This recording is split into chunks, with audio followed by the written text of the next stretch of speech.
The wound had no business being that size. She photographed it before she cleaned it.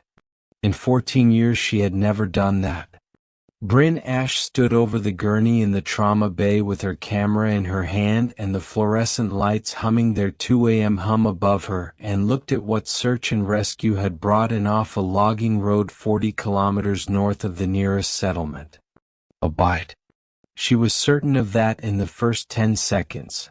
The pattern of it unmistakably dentition-based, the tissue compressed in the characteristic way of a jaw closing with force. But the geometry was wrong in a way she could not immediately classify and could not stop looking at. The jaw spread was too wide.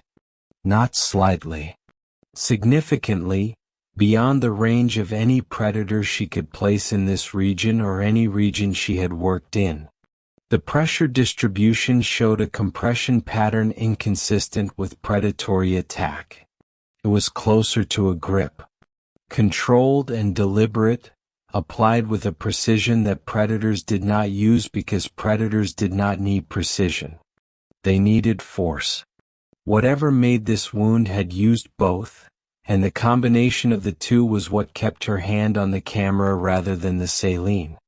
She photographed it from 4 angles. She did not know why she felt the urgency to do it before cleaning. She only knew that she did, and she had learned 14 years ago to trust that feeling in herself. The one that said get the record now before the moment passes, before the evidence changes. She had been right about that feeling more times than she could count.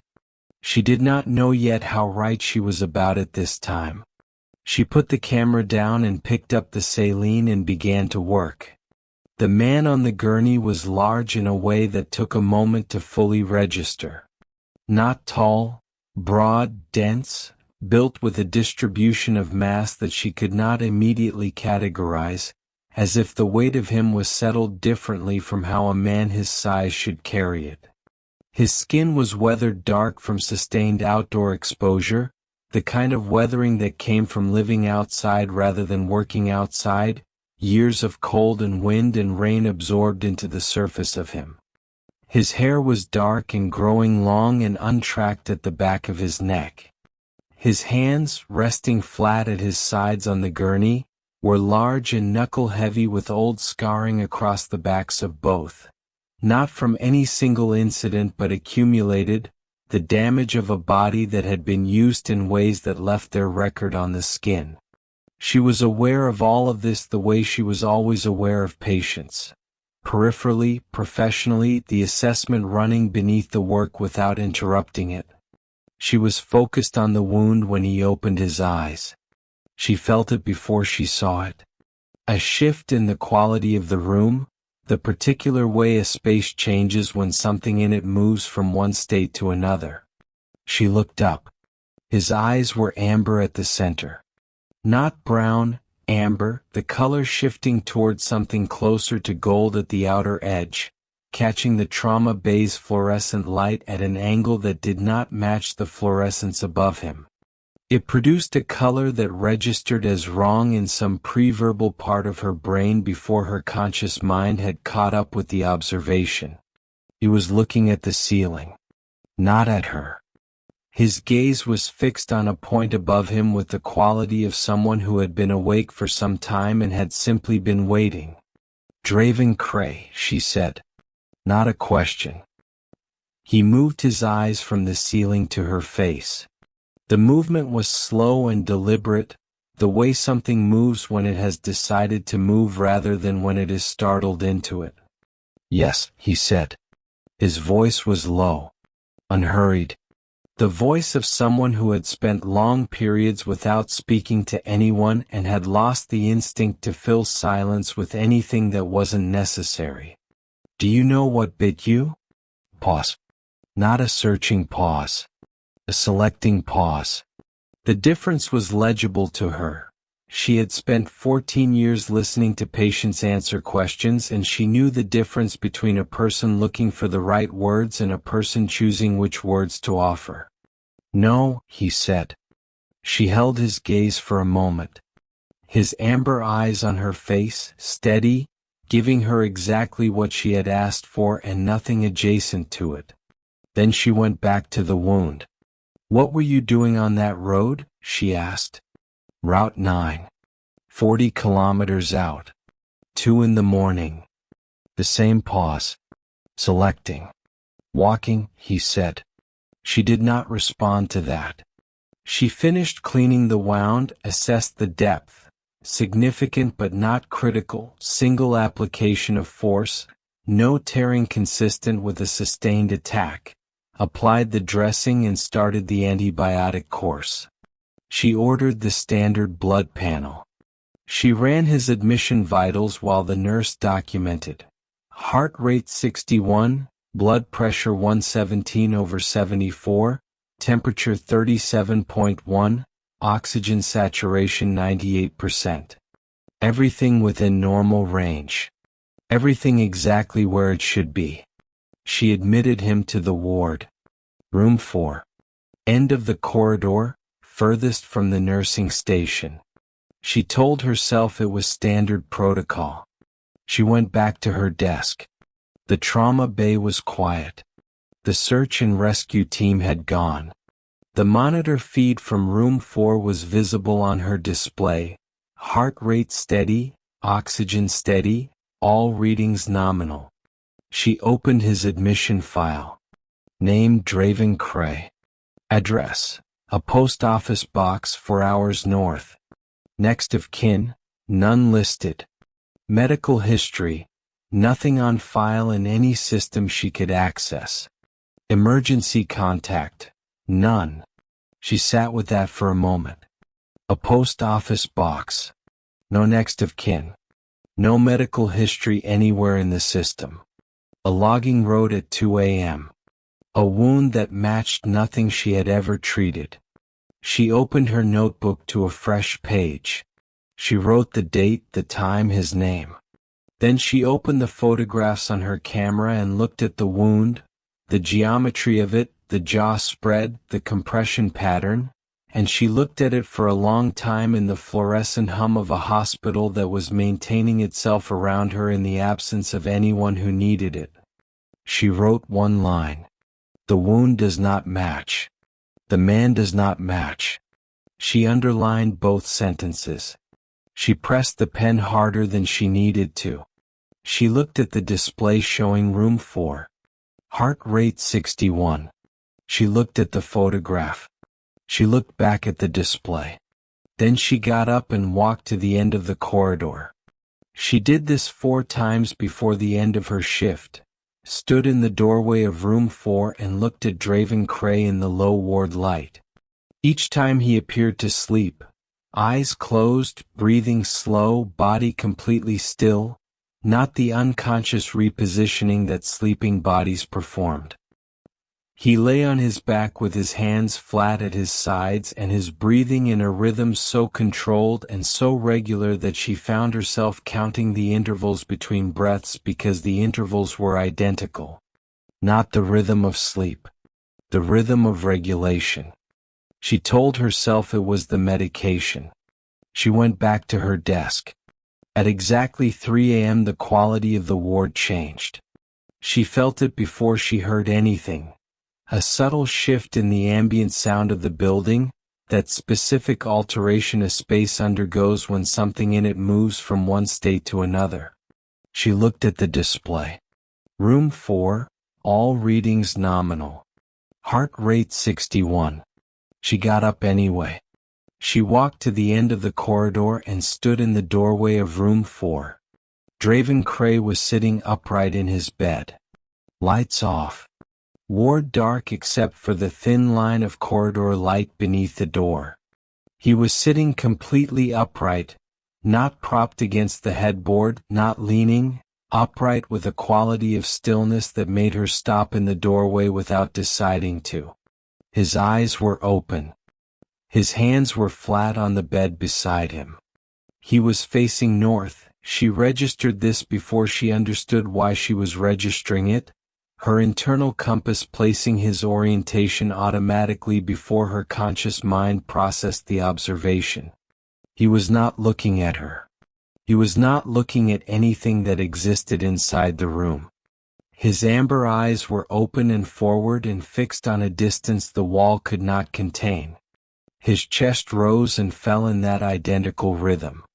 The room smelled of pine resin and cold water and something beneath both that she could not classify and would not write in his notes because she did not have a clinical term for it, and she did not write things she could not classify. Not yet. She stood in the doorway for a long time. She did not speak. At 4 a.m. she walked back. He was lying down. Eyes closed. Breathing. Still. The room unchanged. The ward unchanged. Nothing to suggest that 40 minutes of sitting upright in the dark facing north had happened except the image she could not unfocus from. A large man in the dark at 3 a.m. with his amber eyes fixed on something that was not in the room. She went back to her desk and opened her notebook and added to the page she had started earlier. 3 a.m. Upright. Eyes open. Facing north. Not asleep. Not awake.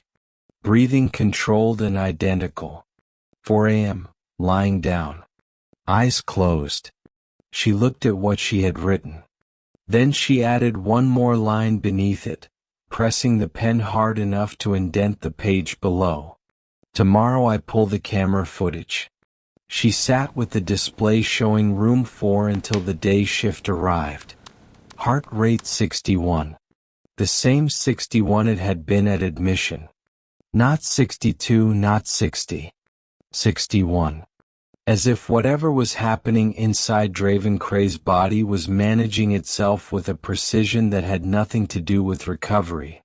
She handed the ward over without mentioning the notebook or 3 a.m.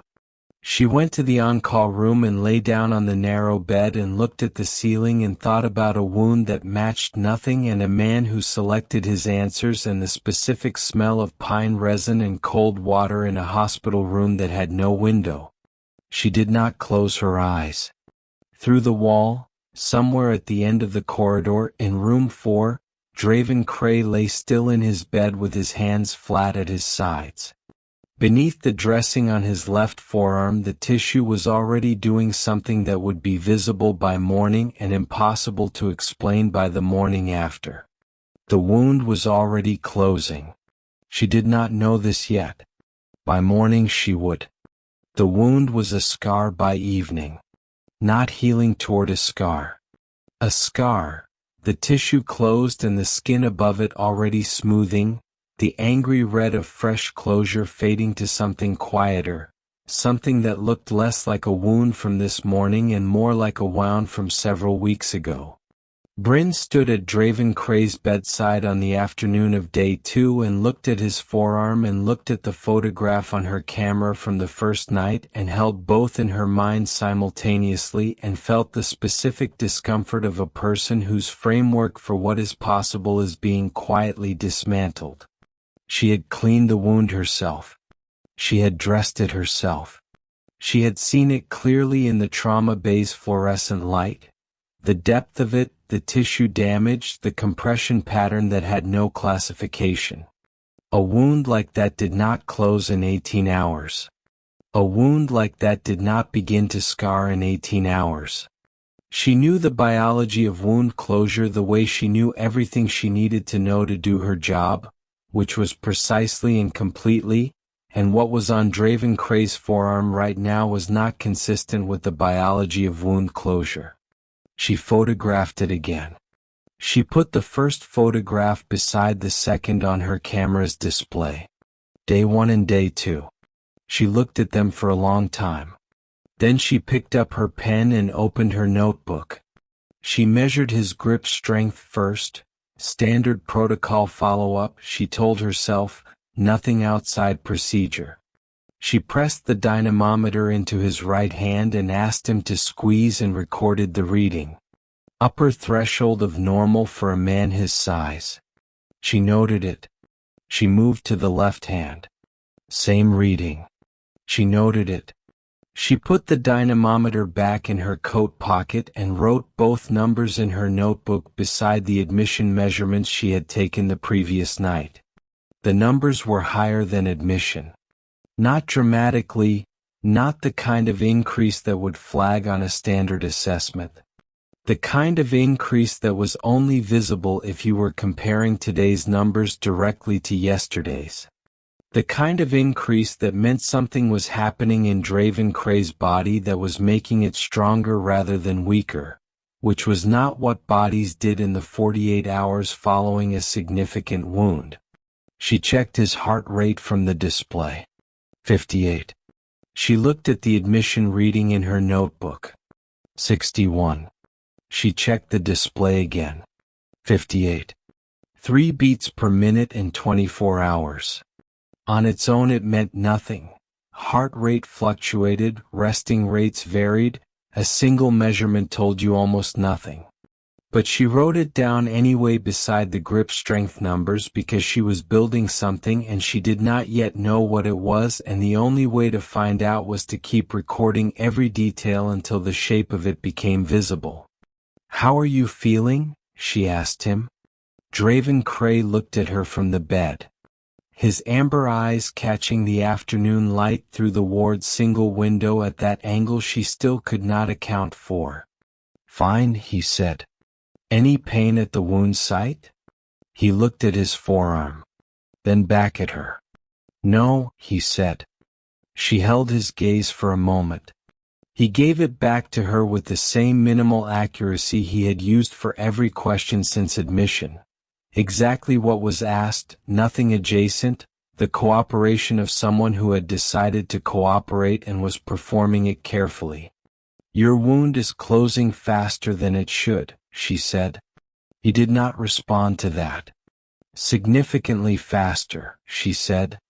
"Is that a problem?" he asked. She looked at him.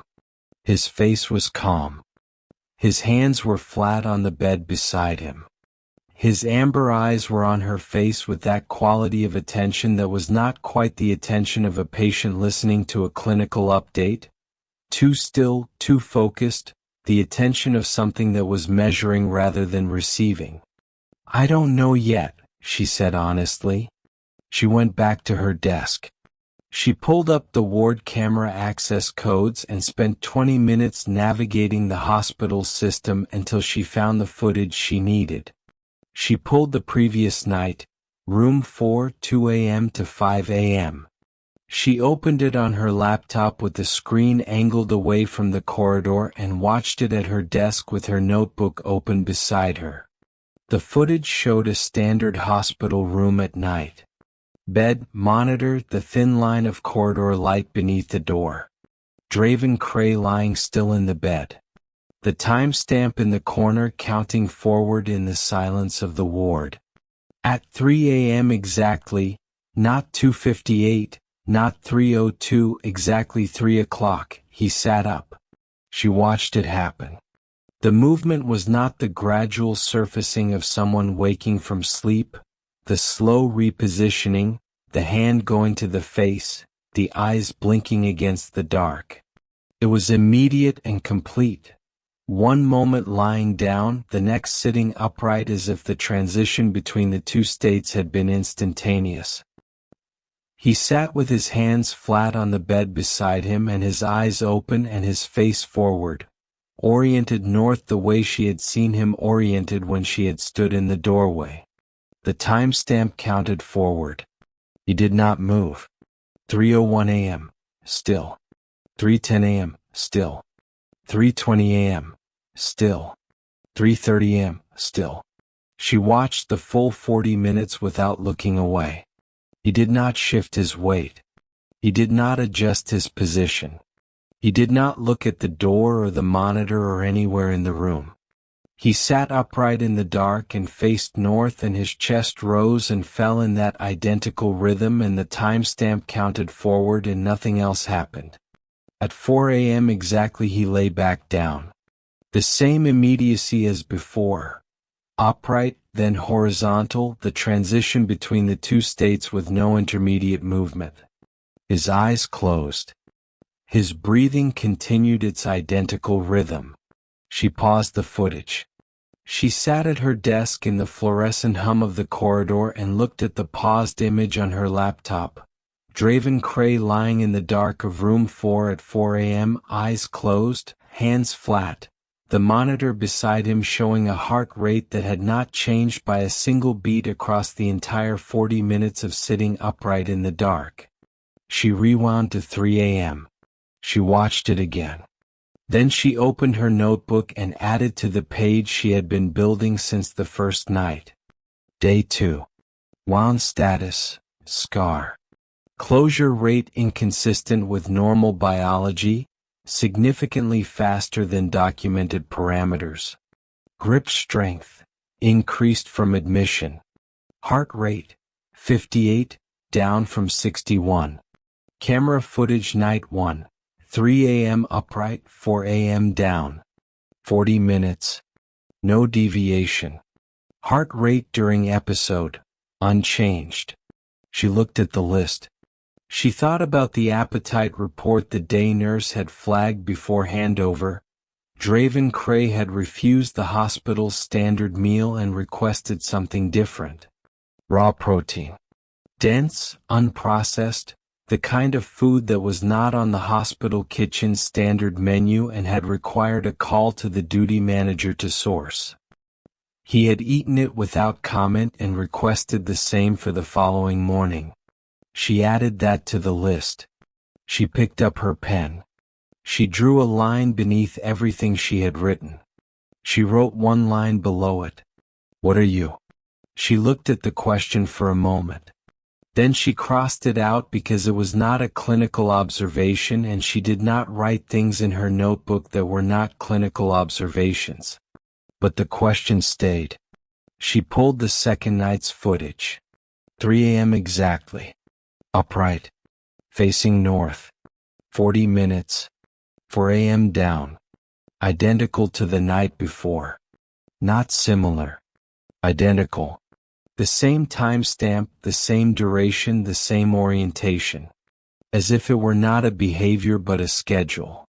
As if something inside Draven Cray was running to a timing that had nothing to do with sleep or waking or any biological rhythm she had a name for. She closed the laptop. She went back to the ward for evening rounds. She stood in the doorway of room 4 and looked at Draven Cray in the early evening light. He was sitting up in bed, not the 3 a.m. stillness, the ordinary sitting up of a man in a hospital bed, weight slightly forward, that forward lean she had noticed at admission, the posture of a body navigating terrain that was not flat even when the floor was. His amber eyes found her before she spoke. They always found her before she spoke. I want to run some additional blood work, she said.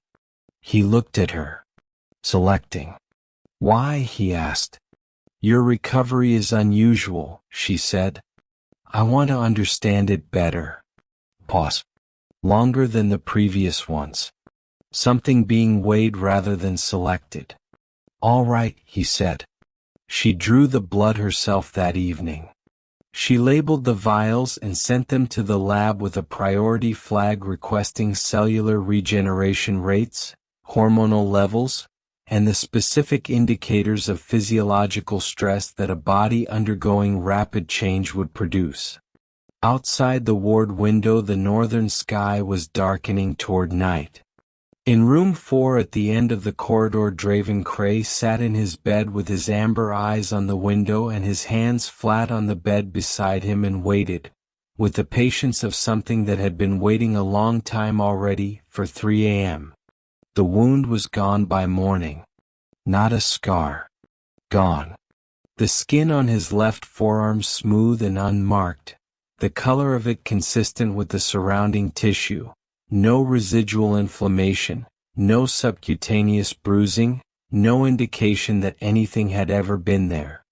Brynn stood at Draven Cray's bedside on the morning of day 3 and looked at his forearm and looked at the photograph on her camera from the first night and looked at his forearm again. She had the photograph. She had taken it herself in the trauma bay before she cleaned the wound. The geometry of the bite was in that photograph. The jaw spread, the compression pattern, the tissue damage.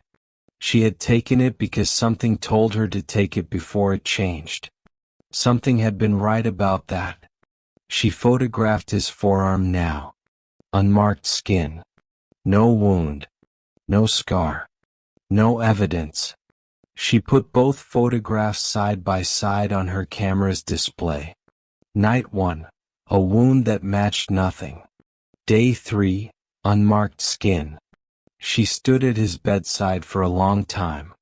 Draven Cray watched her from the bed. His amber eyes on her face, catching the morning light through the window at that angle, producing that color that registered wrong before she could identify why. He did not look at his forearm. He did not look at the camera. He watched her face with the focused attention of someone who was reading her rather than listening to her. She lowered the camera. "The wound is gone," she said. "Yes," he said. "That's not possible," she said. He said nothing. She pulled up a chair and sat beside his bed and opened her notebook and ran through the full assessment. Grip strength first, both hands. She recorded the numbers. Higher than yesterday. She checked his heart rate from the display. 54. Down from 58 yesterday, down from 61 at admission. She recorded it. She checked his temperature, his blood pressure, his oxygen saturation.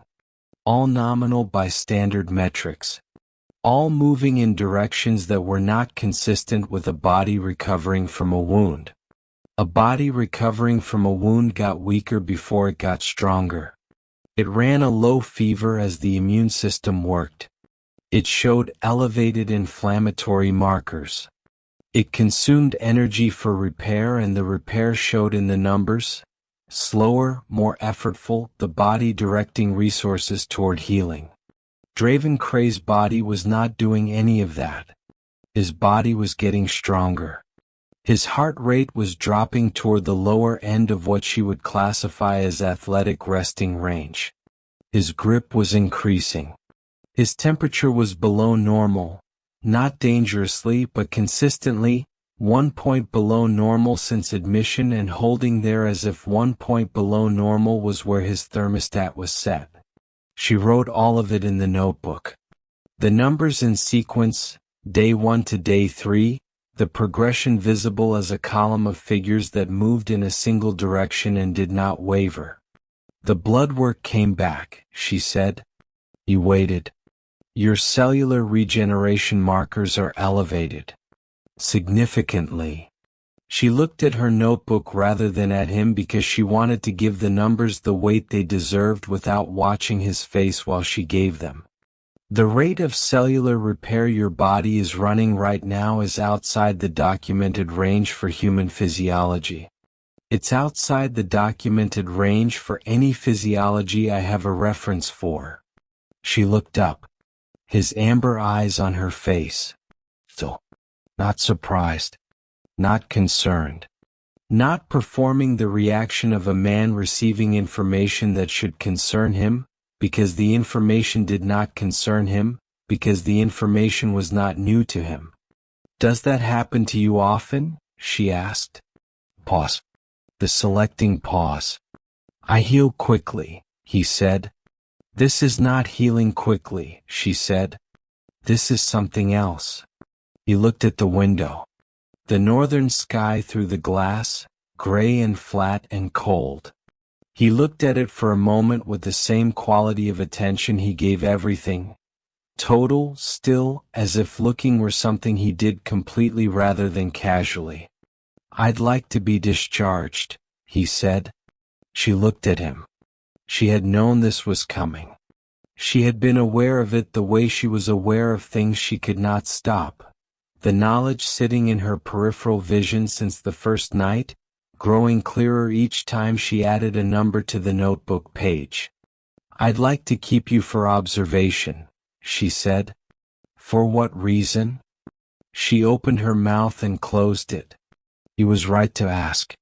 She ran through her legal grounds and found them thin. His vitals were within acceptable range by every standard metric. His wound had closed. He was ambulatory-oriented, cooperative. She had no grounds to hold him that would survive a formal challenge, and they both knew it. "Your recovery is atypical," she said. "I want to understand it before I discharge you." "I've always recovered quickly," he said, his voice even, unhurried. "There's nothing to understand." She looked at him for a long moment, his amber eyes coming back from the window to her face. The room smelled of pine resin and cold water and that unclassifiable thing beneath both. His hands flat on the bed beside him. His forward lean present even sitting in a hospital bed, weight slightly ahead of his center, the posture of a body that had learned to navigate terrain that was not flat and had not recalibrated to interior spaces. She thought about the camera footage. 3 a.m. upright. 4 a.m. down. Both nights. The timestamp exact. The duration identical. 40 minutes of sitting upright in the dark facing north with a heart rate that did not change by a single beat. She thought about the question she had written and crossed out. "What are you?" "One more day," she said. He looked at her. Selecting. "All right," he said. She went back to her desk. She had taken the photograph before she cleaned the wound because something told her to. And it had changed. And the change had not stopped. She pulled up the third night's camera footage. At 3 a.m. exactly, Draven Cray sat up. She watched it for the third time. The same immediacy. The same completeness. Upright, hands flat, eyes open and forward, facing north. The timestamp counting forward. Nothing else moving. She watched the 40 minutes. She watched 4 a.m. arrive and watched him lie back down with the same immediate completeness, and she paused the footage and sat with the paused image on her laptop screen and thought about what it meant for a body to run on a schedule this precise. Not approximately 3 a.m. Not around 3 a.m. 3 a.m. She had checked the timestamps on all 3 nights. The deviation across 3 nights was less than 4 seconds. Less than 4 seconds. Whatever was running inside Draven Cray was not running on the imprecise biological clock of a human body. It was running on something else. Something that did not drift, did not vary with fatigue or medication or the disruption of a hospital environment. Something fixed and external and absolute. She thought about north. She pulled up a mapping application on her laptop and oriented herself. The hospital, the logging road where he had been found, the post office box address 4 hours north. She drew a line due north from the hospital. The line ran through the logging road. The line ran through the address. The line ran into dense boreal forest that continued for a very long time before it reached anything else. She looked at the line. Then she looked at her notebook. At the numbers. At the progression from day 1 to day 3. The wound, the grip, the heart rate, the regeneration markers, the appetite shift, the 3 a.m. footage times 2 and then 3. She thought about a man sitting upright in the dark facing north at exactly 3 a.m. every night, and she thought about what was north of him, and she felt the shape of something she had been refusing to name pressing against the inside of her framework with more force than it had pressed before. She closed the laptop.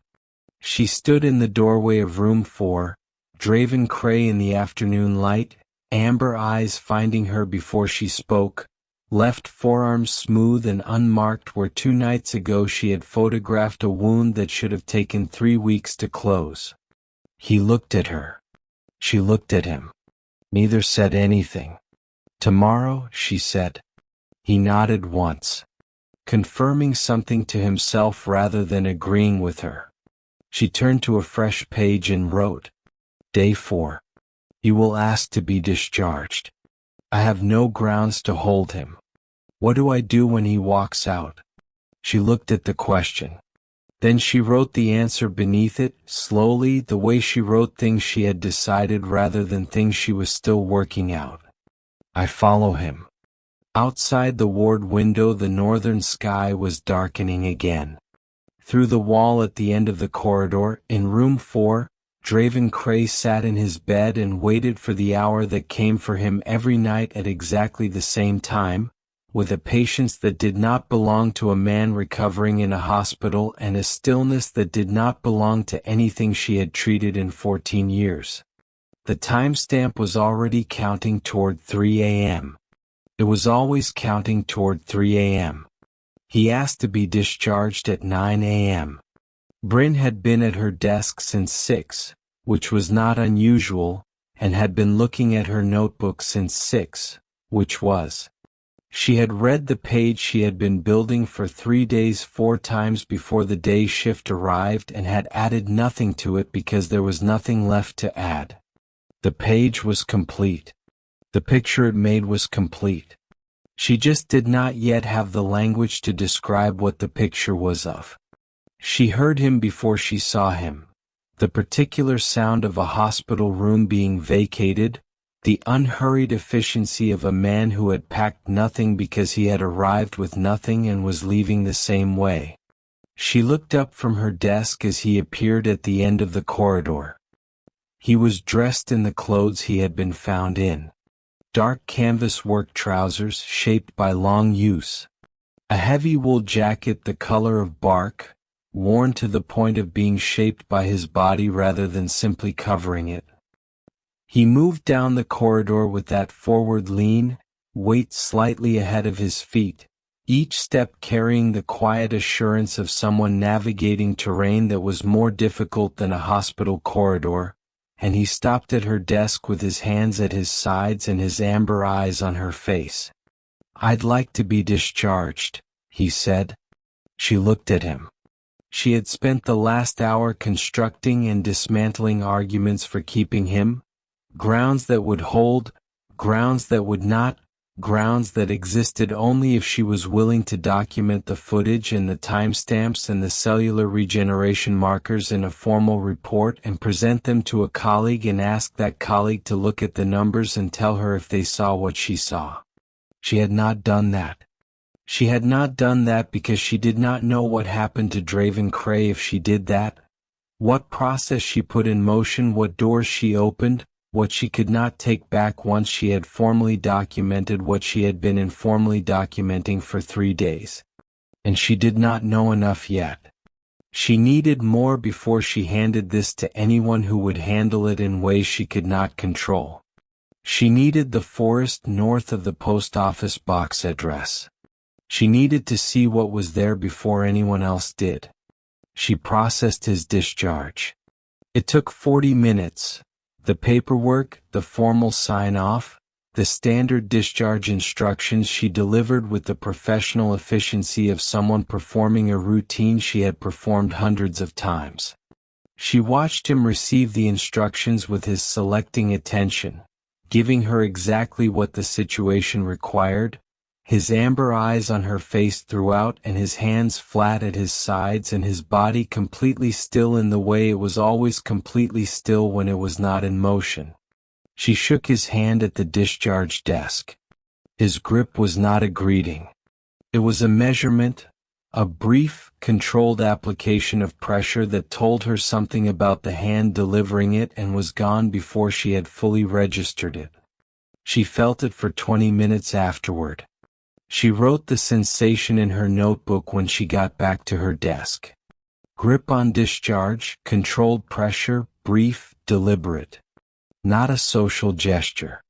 Assessment. She went to the window at the end of the corridor. She watched him cross the parking lot. He moved with the same forward lean through the open air that he had used in the corridor. No adjustment for the different surface. No change in the quality of his movement. He reached a dark truck at the far end of the parking lot, got in, started the engine. She watched him pull out of the space and drive toward the exit. He did not check his mirrors once. She watched the truck reach the exit and turn north onto the highway and disappear. She went back to her desk. She thought about what she was doing. She was a trauma surgeon at a remote northern hospital. Not an investigator. Not a wildlife officer. Not anyone with authority or jurisdiction. She had a notebook full of clinical observations she had not shared with anyone and a camera full of photographs she had not submitted to any report and a map with a north line running through a post office box address into forest that did not appear on any wildlife management document. She thought about the wound on the first night. The geometry. The jaw spread that matched nothing. The way she had reached for the camera before the saline. She thought about 3 a.m. Less than 4 seconds of deviation across 3 nights. She thought about a man who did not check his mirrors. A man who did not check his mirrors was either completely certain nothing was following him or completely certain it did not matter if something was. She sat with that for a long time. Not with the decision that had been made the moment she wrote "I follow him." She was sitting with what came after it. She had spent 14 years being the person who noticed things, who followed the small wrongness to where it led, who could not leave a question unresolved. Draven Cray was a small wrongness that had grown for 3 days into something she could no longer classify as small. She thought about the question she had written and crossed out. She sat with it uncrossed for a moment. Let it exist in the room. Then she closed the notebook. She picked up her phone and called the on-call scheduler and told him she was taking emergency personal leave. She did not elaborate. He did not ask her to.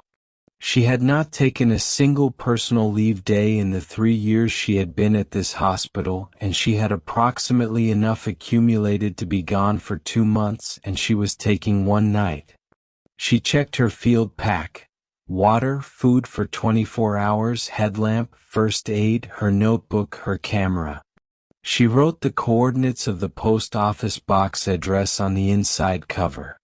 She picked up her coat and walked through the hospital, past the trauma bay, past the corridor, past the nursing station where the day shift moved through its morning rhythm with the efficiency of people who had not spent 3 nights building a picture of something they could not name.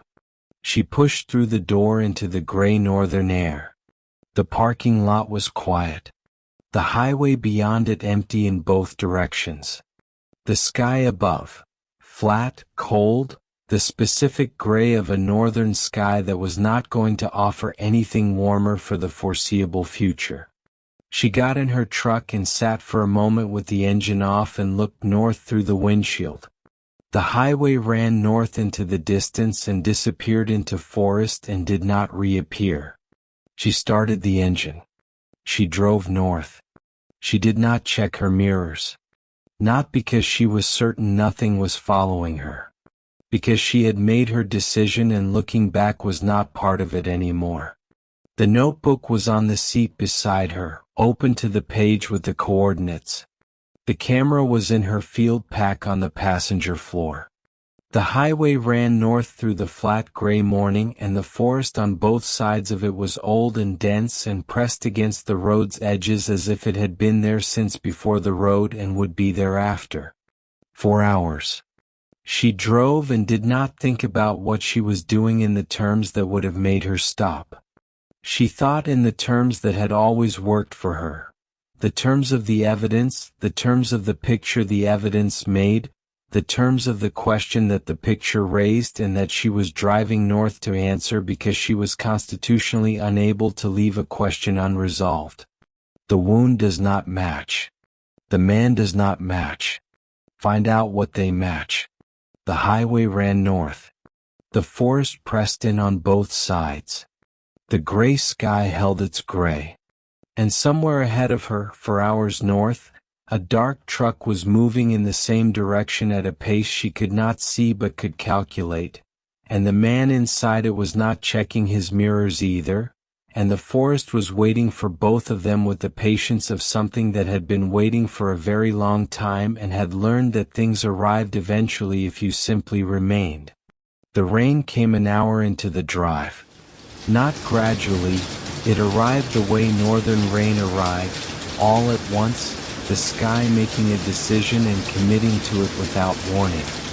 One moment the highway was dry and gray, and the next the windshield was running with it, heavy cold drops that the wipers managed but did not resolve, and the forest on both sides of the road darkened to something closer to night under the weight of the sky pressing down.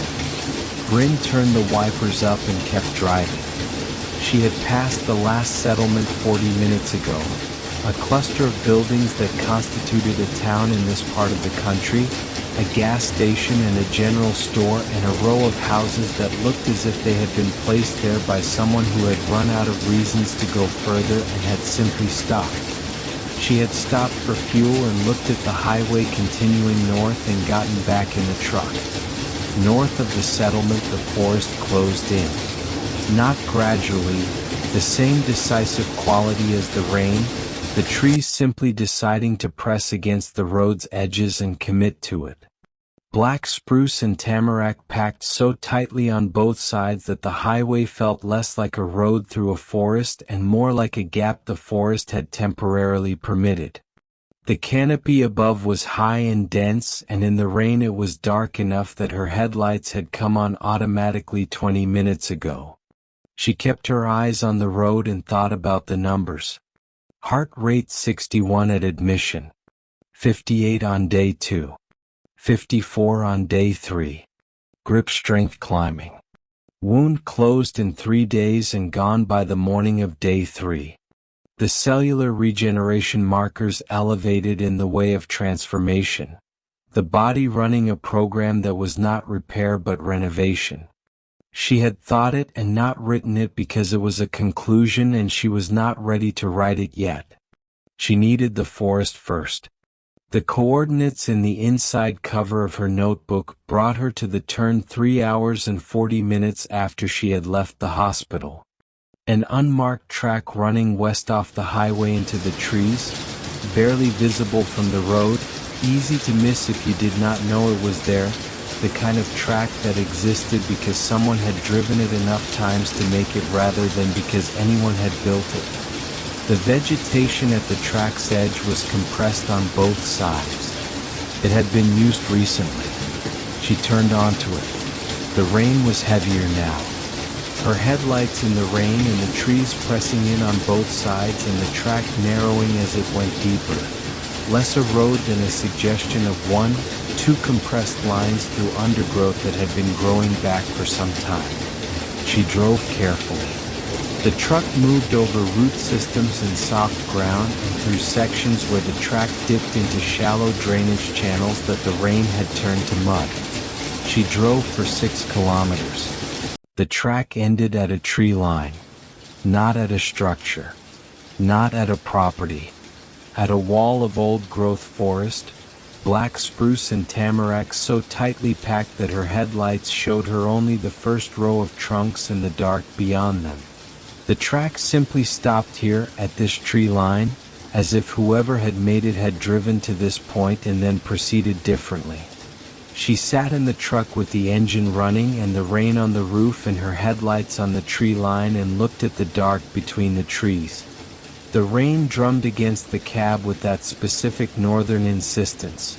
Not the soft rain of other places but dense and cold and deliberate, the kind of rain that did not pass through you but accumulated in you, settling into the fabric of your jacket and the back of your neck despite the collar and the cold of it pressing against your skin until you stopped noticing it was there. She turned the engine off. In the silence after the engine the rain was louder. She could hear it on every surface, the roof, the hood, the trees around her, the soft ground outside the door. She could hear the forest receiving it, the canopy distributing it downward through layer after layer until it reached the forest floor in curtains and drips and the steady run of water along root systems. She could not hear anything moving in the trees. She was aware of this the way she was aware of things that mattered, with the part of her mind that had been calibrated by 14 years of paying attention to details that other people dismissed. The forest at the edge of her headlights was completely still. No animal movement. No bird sound. The rain falling on a forest that was making no sound that was not rain. She checked her field pack.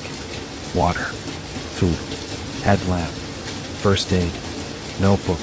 Camera. She checked the battery on her headlamp. Full. She looked at the tree line. She thought about Draven Cray sitting upright in the dark at exactly 3 a.m. facing this direction. She thought about a man born somewhere in this forest. The post office box address was the closest thing she had to a location, and it pointed here, to this track, to this tree line, who healed at a rate outside the documented range of human physiology, and whose heart rate was dropping, and whose grip was increasing, and who had driven north from the hospital without checking his mirrors once. She thought about the question she had written and crossed out. What are you? She put on her headlamp. She got out of the truck. The rain hit her immediately, cold and heavy and thorough. She pulled her hood up and shouldered her field pack and walked to the tree line and stood at its edge for a moment, her headlamp cutting into the dark between the trunks, showing her the first few meters of forest floor, soft, saturated, holding every impression. Root systems buckling the ground into ridges. Moss heavy with moisture. The kind of ground that recorded everything that moved across it. She looked down. Boot prints. At the tree line's edge, partially obscured by the rain but clear enough, large, deep lug sole, the stride of a man moving with a forward lean, weight slightly ahead of his feet. Moving west into the forest. Recent enough that the rain had not yet filled them completely. She looked at the prints for a moment. Then she followed them into the trees. The forest received her the way forests received people, without acknowledgement, without resistance, simply closing around her as she moved deeper, the trees becoming the entire world within 20 steps of the tree line. Her headlamp cut a narrow beam through the dark and the rain. The ground was soft and uneven beneath her feet, and she moved carefully, placing each step the way the ground required. She followed the prints. They moved west and slightly north, threading between the older trees, the trunks wider here than at the forest's edge, the canopy higher, the light inside diminishing to something that existed only because her headlamp existed. The rain reached the forest floor in filtered curtains, reduced by the canopy to something heavier than mist and lighter than rain, cold and persistent and thorough. She walked for 20 minutes. The prints changed. Not the direction, the depth. The impressions became deeper as she moved further in, the stride lengthening, the pressure distribution shifting in a way she had to crouch and look at carefully to register. The forward lean more pronounced. The stride longer. As if the body making these prints was changing as it moved through the forest, becoming heavier, becoming longer in its step, becoming something that moved differently from how it had moved at the forest's edge. She crouched over one print and looked at it for a long time. Then she stood up and looked into the forest ahead of her and pointed her headlamp west, and the beam showed her trees and more trees and the rain falling through the canopy and the darkness beyond the reach of the beam. She looked at the print again. She looked at the forest ahead. She kept walking. The prints stopped. Not at a clearing, not at a structure, not at any surface that would explain their absence. They simply stopped. The last impression clear and deep in the soft ground, the stride long, the pressure distribution of something moving with a forward lean that was more pronounced than any of the earlier prints, and then nothing. The ground beyond the last print was undisturbed. The rain falling on it evenly, pitting the surface the same way it pitted every surface around it, no impression in any direction from the last clear track. Brynn crouched over the final print for a long time. Whatever had been walking through this forest had stopped walking, or had stopped leaving tracks. The distinction between those two things was the one she could not resolve. Crouching in the rain over a boot print in the soft ground of an old boreal forest at a distance she had lost precise count of from her truck. She stood up. She pointed her headlamp in every direction from the final print, north, east, south, west, each direction in sequence, the beam showing her trees and rain and the soft ground and nothing that told her where the prints had gone. The forest around her was completely silent beneath the rain's white noise. No movement in the trees. No sound that was not rain. The same forest silence she had felt at the tree line when she got out of the truck. The silence of a forest that was not empty but was choosing not to fill itself with sound. She checked her GPS. She was approximately 900 meters west of the tree line. The coordinates in her notebook placed the post office box address approximately 400 meters further west from where she was standing. She went west. The forest in this direction was older. The trunks wider. She put her hand on one as she passed and her fingers did not reach halfway around it. The canopy so dense above that the rain was reaching the forest floor only as a fine cold mist, barely audible, just enough to keep everything saturated and gleaming. Her headlamp cut through the mist and showed her the ground, soft, dark, holding impressions. She watched the ground as she walked. She found the first mark at 300 meters. A tree large with a section of bark removed at chest height. Deliberately, the wood beneath exposed and pale, the edges of the removal clean, the kind of clean that came from intention rather than damage. She photographed it. She moved on. The second mark was 50 meters further. Same pattern, bark removed at chest height, clean and deliberate, the pale wood beneath not yet darkened with exposure. Recent. She photographed it. She moved on. The third mark was at the edge of a clearing. She stopped. The clearing was not large, 10 meters across, a natural gap in the canopy that let the rain fall directly through onto the ground below. In the center of the clearing, the soft earth was disturbed in a pattern she recognized immediately, not because she had seen it before but because she had been building toward it for 3 days. The ground turned and smoothed in a wide, deliberate circle. Not randomly, intentionally, with the care of something that understood concealment and was practicing it. She stood at the tree line and looked at the disturbed earth in the center of the clearing and felt the shape of everything she had been refusing to name pressed through the last of her resistance and become simply known. She stepped into the clearing. The rain fell directly on her now, cold and heavy through the canopy gap. She crossed to the center and crouched beside the disturbed earth and looked at it closely, her headlamp illuminating the smooth surface, the deliberate clearance of debris around it, the depth of the disturbance. Significant, more than the ground surface, something that had been worked at rather than simply displaced. She put her hand on the earth. Gulp. That's it. Carefully prepared. She looked up. At the far edge of the clearing, at the western tree line, at the boundary where the clearing ended and the older forest continued, Draven Cray was standing. He was not moving. He was simply there at the clearing's western edge in the rain, with his amber eyes on her across the 10 meters of cleared ground between them. He was not wearing his hospital discharge clothes. He was wearing nothing she could identify in the darkness and the rain and the reach of her headlamp. His broad frame at the tree line was very still, not the hospital stillness, not the 3 a.m. stillness. Something deeper than both of those. The stillness of something that had arrived at the place it was built to arrive at. His amber eyes caught her headlamp at that angle. She did not stand up immediately.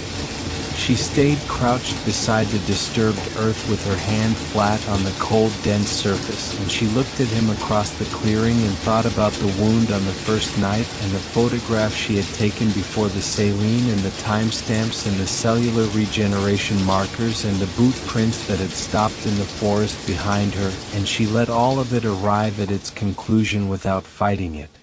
She understood what the clearing was. She understood what the disturbed earth was. She understood what Draven Cray was standing at the edge of and what the forest around them had been doing for longer than Draven Cray had been coming to it, and what it sent back when it was finished, and why the sending back looked like a man but moved like something the forest had shaped for its own purposes. She stood up. She raised her camera. She photographed him standing at the western tree line in the rain. One frame, her headlamp catching his amber eyes at their unaccountable angle, his broad still frame at the boundary between the clearing and the older forest, his hands at his sides with their old scarring and their grip that was not a greeting. She lowered the camera. He did not move toward her. He did not move away.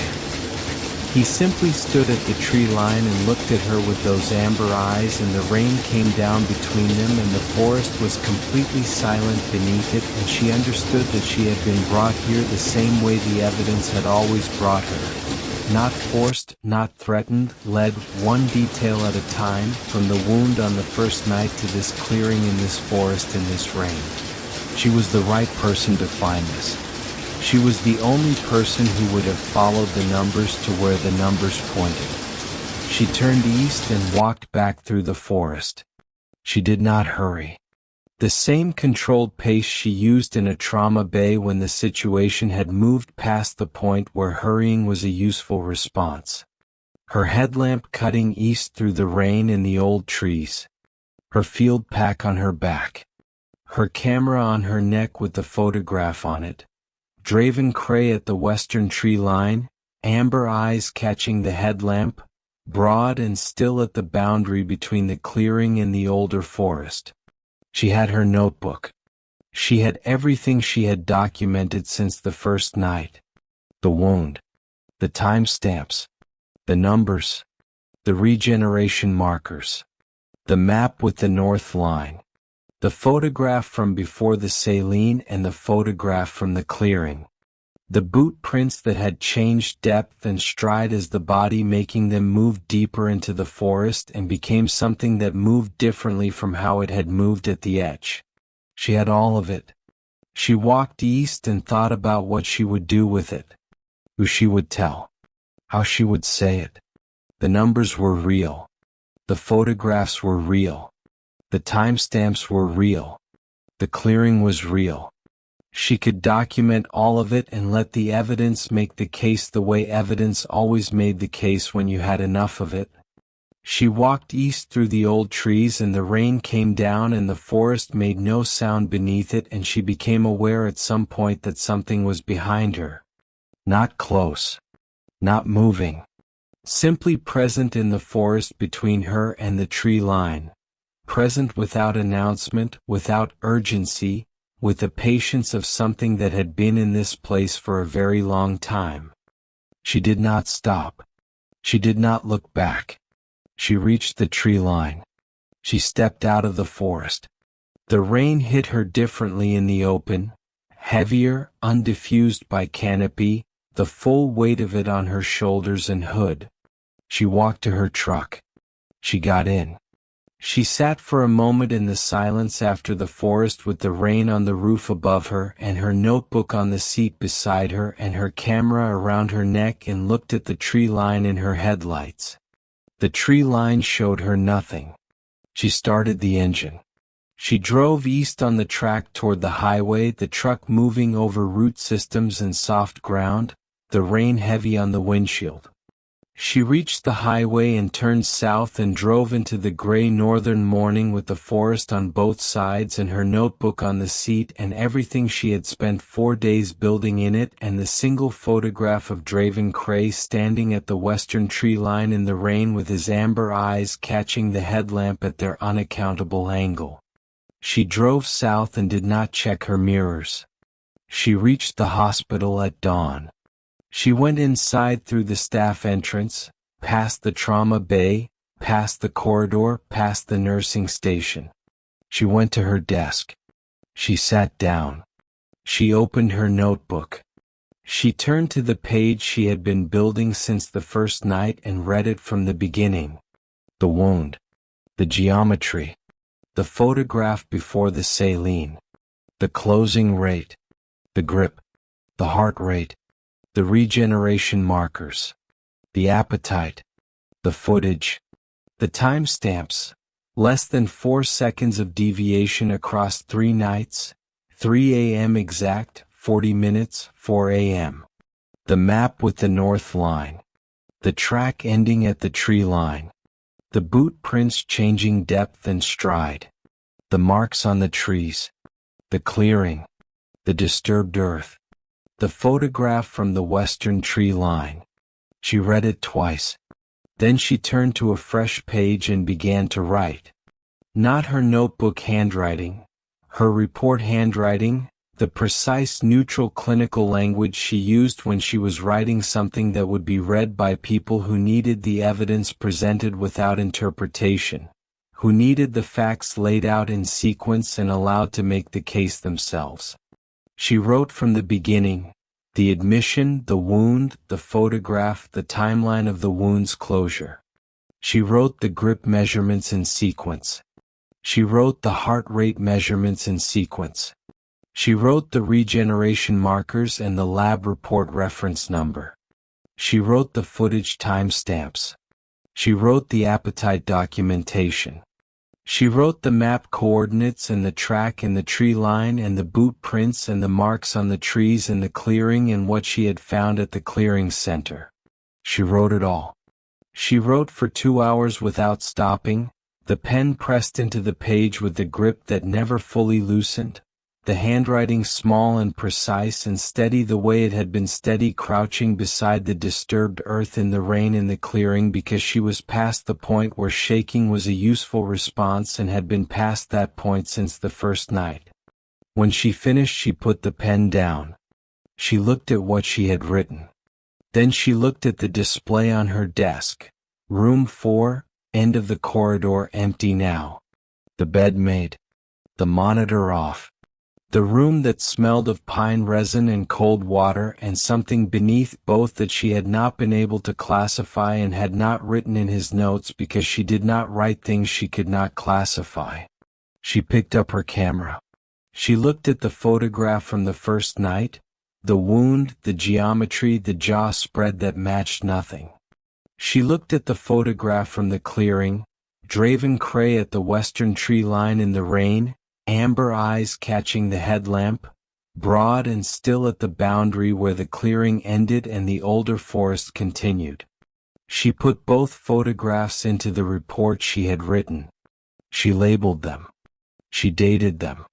She signed her name at the bottom of the last page in the small precise hand she had been using since medical school, pressing harder than she needed to, the way she always pressed harder than she needed to when she was writing something that mattered.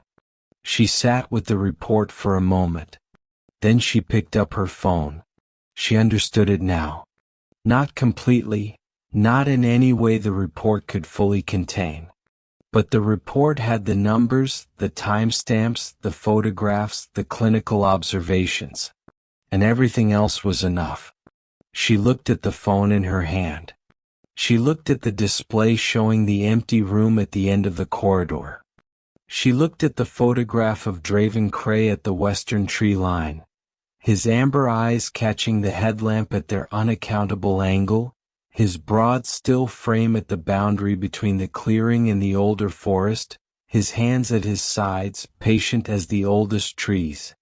4 hours north, in dense old boreal forest at the end of an unmarked track, something was in a clearing in the rain with disturbed earth at its center and marks on the trees that recorded what had been pressed against them at varying heights over years. Something that healed in 3 days and sat upright at 3 a.m. facing north and drove without checking its mirrors and moved through a forest leaving prints that changed depth and stride the deeper they went.